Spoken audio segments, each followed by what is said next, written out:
Петър има мобилно банкиране, но дали знае за преводите Blink P2P? Заведохме го при Митко, защото му има номера, а понякога няма кеш. Рязко огладнях. Ще ти блинкна за бургера.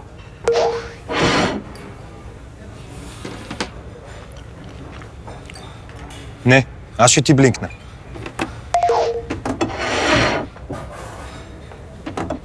Намери си друг. Ти си поръчай друг.